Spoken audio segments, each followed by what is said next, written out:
Magandang araw mga ka-repair. Sa pagkakataong ito, nakabili ako ng isang maliit na ABR.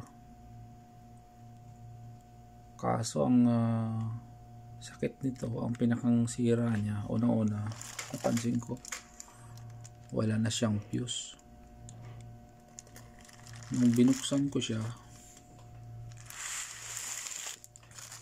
sunog na, kaya pala pumutok yung fuse nito mga ka-repair eh. Sunog na yung pinakang kanyang barya ko, yung pinakang iniikutan ng yung voltage regulator. So maaaring na overload to mga ka-repair, posibleng na overload. So yung kanyang baryak hindi na ngayon mapapakinabangan to maliban i-rewind. So medyo matrabahong gawin to. Kaya ang gagawin ko dito ay pipisahan ko na lang ito. Meron ako ditong isa, wala siyang motor. Mapapansin dito, wala siya, yung pinakang 12 volts na DC motor niya nagdadrive nitong pinakang baryak, yung servo motor, wala siya. So gagawin ko, kunin ko yung motor nito mga ka-repair, ililipat ko doon sa kabila. So tinanggal ko na siya. So ito yung motor niya, yung servo motor. Bali yung controller niya nandito sa board na to, kaya tinawag na servo eh. Meron siyang controller dito. So yan ngayon yung nagdidikta, yan yung nagsasabi na itaas mo at ibaba mo yung voltahe o i-level mo lang yung voltahe. Kaya kung 220 ang output nito, kailangan 220 talaga lumabas. Kung 110, 110 talaga. Hindi po pwedeng yung ating yung pinakang Meralco natin, sabihin natin 240 ang inilabas niya. Ang required lang ng appliances mo 220. Kaya ginagamitan ito para hindi masira yung ating appliances. So pinakang protection ba sa ating appliances, kaya meron ito, yung ABR. Common ito sa mga computer shop. Yan, kasi yung fluctuation ng voltahe ng ating service provider ay madalas nakakasira ng power supply ng computer. Mahal din ang power supply ng computer, kaya kaysa masira, bawat isang computer nilalagyan nila ng ABR, o kung meron mang talagang pinakang high capacity na ABR, nakalink na lang sila doon bawat isa. Pero kung individual, pwede rin naman. Kaya sa ngayon ililipat ko lang yung pinakang motor niya dito sa kabila, para naman mapakinabangan din. Pareho lang naman siya ng capacity.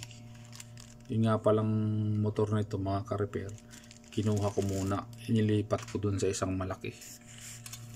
Dahil yung isang malaki, siya, 2000 watts eh. Kaya para mabuo ko yung malaki, kinuha ko muna yung motor nito. At nung pumunta ako sa basurahan, yung motor naman ito nga ang hinahanap ko. So hindi ko naman na kailangan yung baryak nito dahil meron naman akong isa. So kaya ang gagawin ko dito, piyesahan na lang kung ano yung masira. At least hindi na ako bibili sa local market, tipid na rin. At least malaking tulong din ito sa aking appliances. Protection. Ang lang dito mga ka-repair, kailangan lang talaga ang isasaksak natin dito yung rated capacity lang na katulad nito. Ang rated capacity niya, sabihin natin ayan siya, makikita nyo ilang watts ba ito? Yan, 500 watts by 4. So hindi dapat tayo i-exceed ng ganun. Hindi naman pwedeng sobrahan natin yung gawin nating 1000 watts. So yung isang appliances natin, yung nating rated niya 500 watts, pwede na para dito. Hindi rin ang masisi, madali din pwede kahit na 4 na output ang outlet na ginawa nila rito. Pangit namang isasaksak natin dito lahat yun. Mahihirapan naman itong ating AVR kung sasaksakan natin lahat ito. Although design siya para doon, pero ang risk nun madali siyang masira. Pwede naman, kaya lang kung siguro kung mga low wattage lang katulad ng mga 100 watts, pwede. Electric pan, mga maliliit lang na wattage. Pero kung ang rated ng ating isasaksak 500 watts tapos 4 ang isasaksak natin dito, talagang mawawasak yung ating AVR. So kaya para maiwasan natin yung pagkasira ng ating AVR, ay magbabase rin tayo sa pinakang capacity niya. Katulad niyan, pwede siya 100 watts o 200 watts, sabihin natin, pwede. So katulad ng dati, sa basurahan lang din galing ito. So yun na nga lang papakinabangan ko yung pinakang motor nito, at ililipat ko siya dun. Subukan natin ilipat, mga ka-repair. I-set up ko lang itong aking camera. Medyo hindi pa makabili ng maayos na camera, kaya tsaga-tsaga muna, tiis-tiis muna, walang destino. Yeah.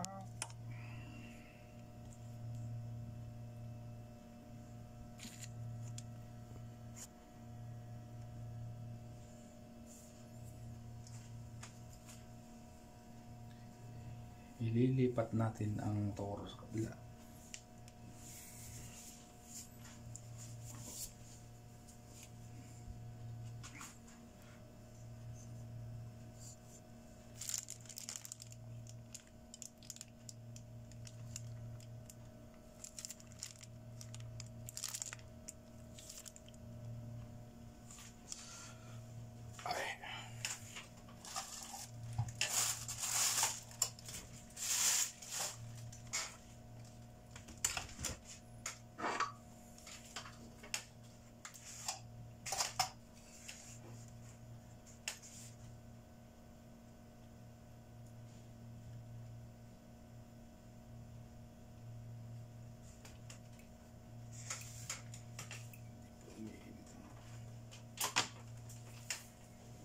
Hindi pa pala mainit ang aking panghinang. Painitin muna natin ang ating panghinang.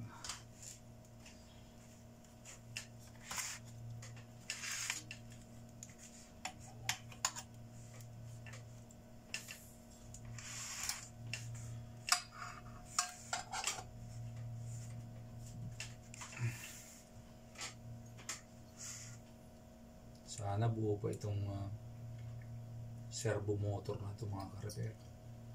Pag sira ito, patay.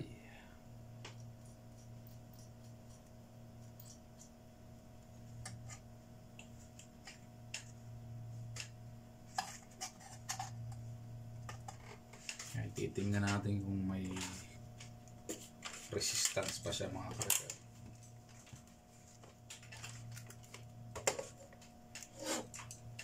Lagay lang natin yung ating multimeter sa times 1.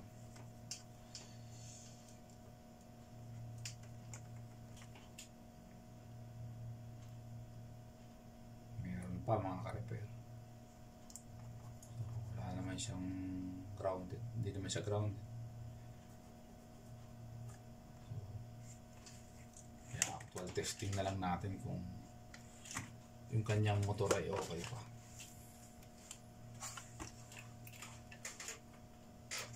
Yan, tingnan natin kung nag-iit na.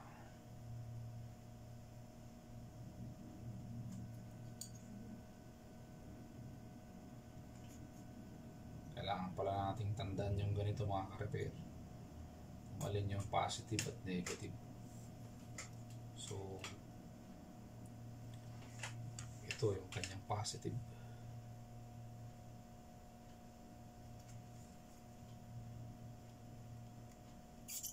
So itong motor na ito may polarity siya. Dito natin nilagay sa positive terminal.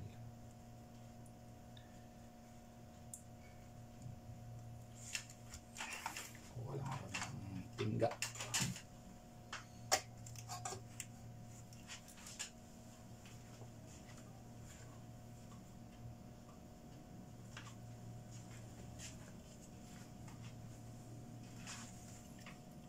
Yan, hinangin natin siya. Yung isang terminal. Yan.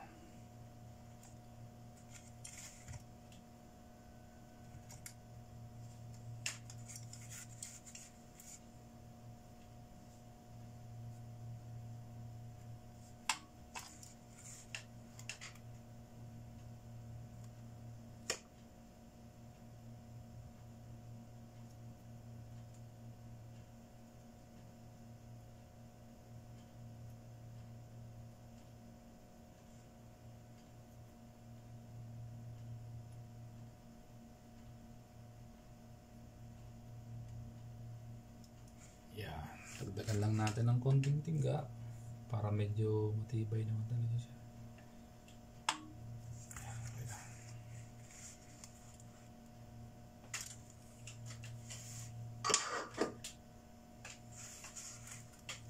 So pabalik ko na siya. Ito na.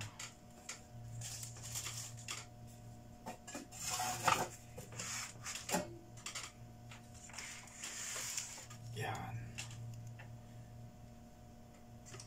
Pala mga ka-repair, gumagamit ako ng papansin nyo, magnet sa mga ganito kasi mga maliliit na tornilyo, para hindi siya mawala. Pagtanggal natin, gagamitan natin siya ng magnet para tulad yan, hindi mawala yung mga tornilyo. Minsan kasi na nahuhulog, hindi natin alam kung saan napupunta, kaya mas maganda gumamit tayo ng magnet. Kasi ang kagandahan pa dito, pag magnet ang ginamit, pag in-stick mo siya dun sa pinakang dulo ng screwdriver, magnetize na siya. Hindi siya basta-basta mahuhulog.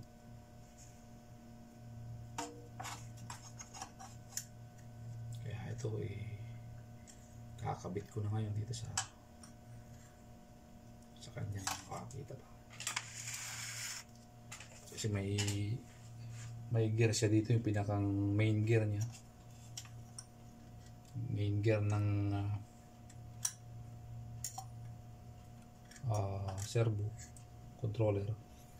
Pupunta siya dun sa maliliit na gear. Yung pinakang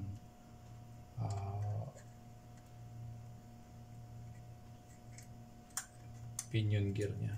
Baga. Ito, kakabit na natin siya. Tapos natin makikabit ito, tetestingin natin ngayon kung gumagana siya actual.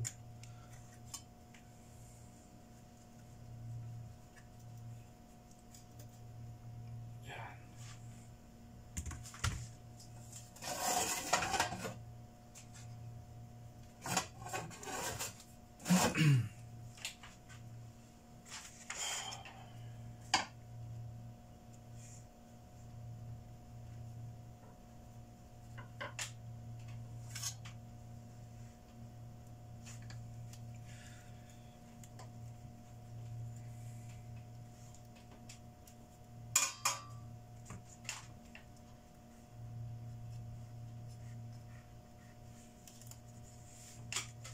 Sasaksak natin sa mga karper.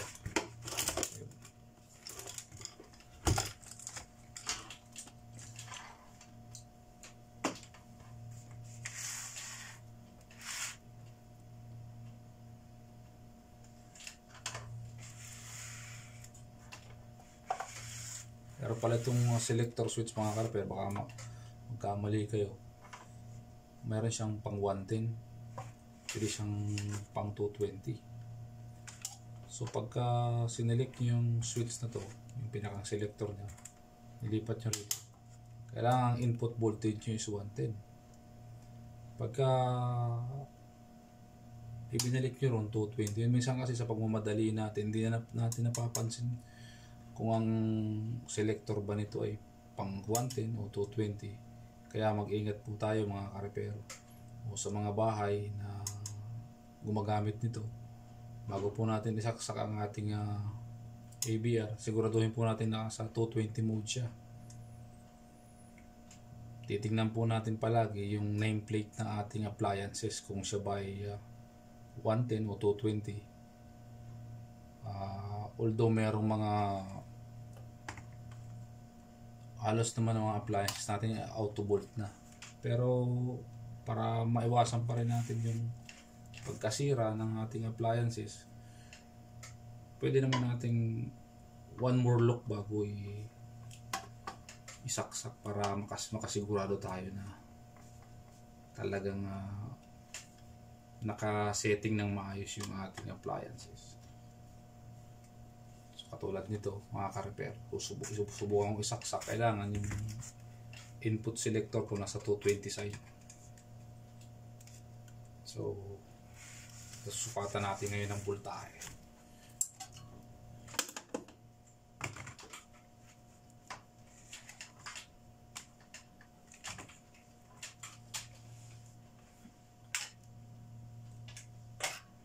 Ito yung mga ka-repair, nang initiate siya, tumunog siya. Ayan, meron na siya.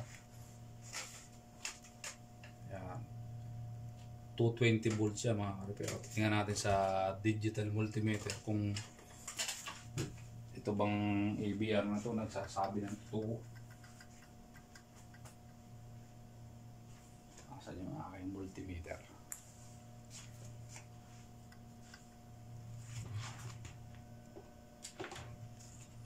Kukunin ko lang sa bit mga ka-repair.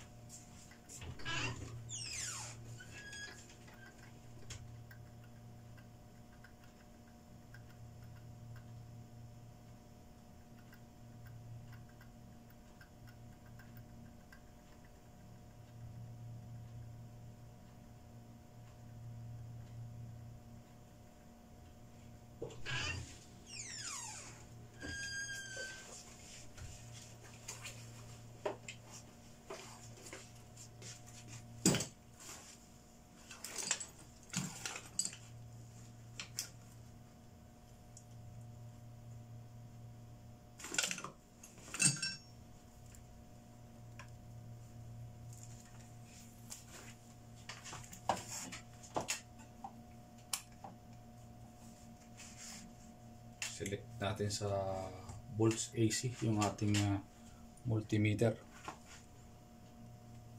So hindi makita.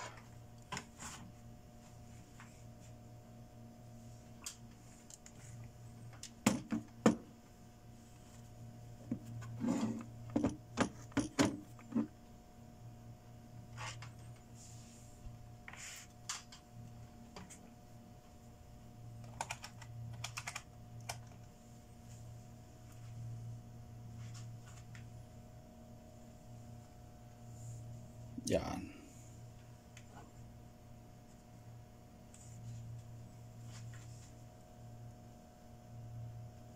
Tingnan natin ngayon sa 110 muna ka-repair.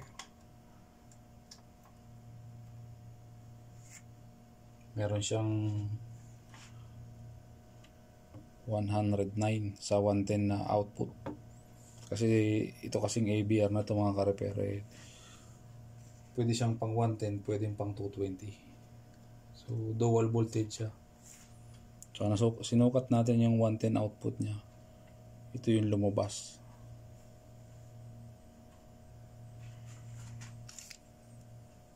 Bakit hindi maganda ang setting na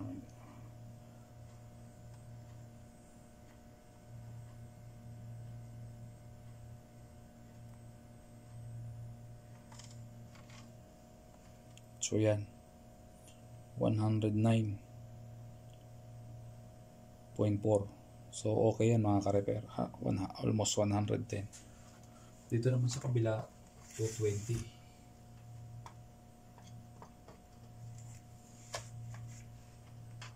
So meron siyang 218 mga ka-repair. 218 volts ang output ng kanya. So okay na yan. Almost 220. Kaya okay pa itong ABR mo. 208, 110. So yan. Ibig sabihin, magagamit naman natin siya. Ngayon, isasara ko na mga ka-repair at okay na to.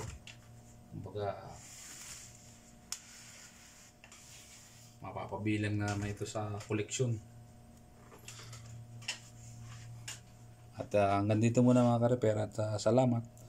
Sana ay may natutunan po tayo kahit konti. Paki-like lang, paki-subscribe. At salamat nga pala po sa nag-subscribe sa channel ko. Salamat po sa suporta, tiwala. Hindi man ganun kaganda talagang explanation. Pero salamat po sa pag-support at sana pagdating ng mga ilang panahon ma-improve ko pa itong aking channel. Ngayon, paki-comment lang po kung ano po ang mas maganda pang gawin para ma-improve ko yung aking channel. Para mapaghusay ko po ang aking pag-re-repair ng ganito. Welcome po, ano man po ang inyong comment. Welcome po kayo. Maraming salamat po at mabuhay po tayong lahat. God bless po.